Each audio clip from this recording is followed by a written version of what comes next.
Hoje nós vamos falar sobre um dos assuntos que eu mais gosto de fazer aqui no canal e que é um dos que mais dá trabalho, na verdade. Hoje a gente vai falar sobre medicamentos aprovados no último trimestre de 2022. Vamos começar com um que foi aprovado para diabetes. Mas antes vamos entender um pouco da doença, né? Então existem alguns tipos de diabetes e o diabetes que essa droga foi aprovada, a teplizumab, é um anticorpo, é para tratar diabetes tipo 1. O que é diabetes tipo 1? O que é diabetes? Bem, vocês devem saber que a insulina é produzida no órgão do pâncreas, mas dentro desse órgão existe ilhotas de Langerhans. E essas ilhotas têm as células beta que produzem insulina. O que acontece em alguns pacientes que têm diabetes tipo 1, que é uma doença autoimune, é que sua célula de defesa passa a atacar essas células beta, especificamente as células T. Por muito tempo, se pensava que essas células T, que deveriam te defender, estavam causando justamente esse tipo de diabetes. E se tinha a hipótese de que usar um anticorpo contra a célula T seria uma hipótese relevante. Existem vários cenários clínicos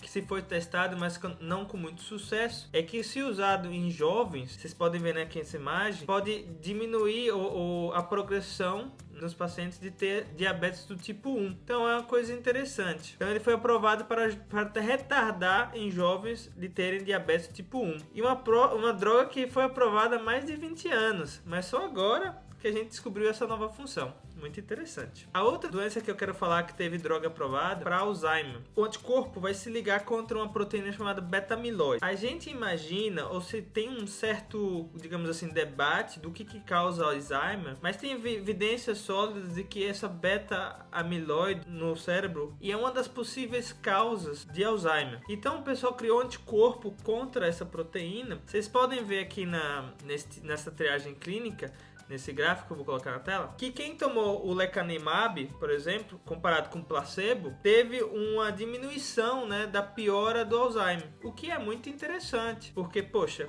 é uma doença que a gente sabe que é complicado e agora a gente tem uma alternativa de tratamento, muito legal. A outra droga que eu gostaria de comentar é contra o HIV. O HIV, vocês conhecem, o vírus que causa AIDS, e que agora temos um inibidor específico contra o capsídeo viral. Já existia vários outros inibidores, mas agora a gente tem mais um com um benefício clínico bastante relevante. O capsídeo faz parte da parte estrutural do vírus, está dentro do empacotamento, né, do vírus, do envelope, é uma parte dentro aqui, capsídeo. E aí você tem um inibidor para isso, né? O inibidor que se liga nesse capsídeo, que é o lenacapavir, e vai impedir a montagem do vírus. E vocês podem ver aqui, comparado ao placebo, o lenacapavir teve um efeito bem interessante no nível de HIV detectado no sangue dos pacientes. Podem ver que caiu de 88% para 17%. Um número muito bom, muito relevante. A outra coisa interessante que eu vi aprovado no último semestre foi contra o câncer de bexiga. E por quê? Bem, existem alguns tratamentos para câncer de bexiga, mas esse me chamou a atenção porque ele foi um adenovírus. Vocês já devem estar habituados de que, por exemplo, a vacina da AstraZeneca e a vacina da Johnson & Johnson era feito com adenovírus. Mas nesse caso aqui não é uma vacina, é para tratamento. O adenovírus vai entregar